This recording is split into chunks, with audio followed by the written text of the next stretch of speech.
1er septembre 39, l'aube sur Westerplatte. Les canons du Schleswig-Holstein tonnent le début d'une guerre nouvelle, mécanisée, totale, où les civils deviennent cible principale.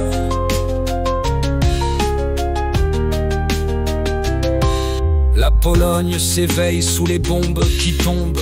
Luftwaffe dans le ciel, les Stuka plongent. La guerre éclair commence, tactique nouvelle. Panzers et infanterie en coordination mortelle. Les soviets à l'est suivent le plan secret. Le pays est broyé entre deux volontés. Varsovie résiste mais finit par tomber, pendant que la drôle de guerre va commencer. Dans la nuit de l'Europe, les blindés font leur chemin.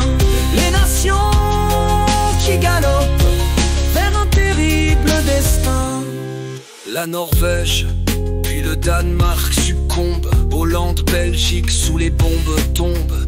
Mai 40 arrive, les Ardennes percées, la ligne Maginot contournée. Inutile fierté, Dunkerque évacue 300 000 soldats. Opération Dynamo, miracle in extremis. Paris tombe en silence, Pétain demande la paix. La collaboration commence, la France est brisée.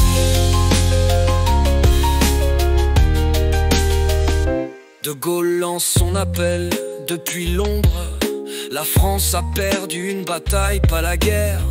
Jean Moulin unifie les réseaux de Londres, pendant que Radio Londres guide la colère. La ligne de démarcation coupe le pays, zone occupée, zone dite libre. Les rafles commencent, le Veldiv, les juifs français livrés par la police.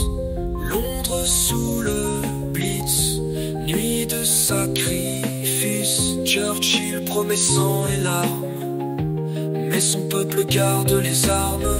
La RAF contre la Luftwaffe, dans un duel à mort dans le ciel.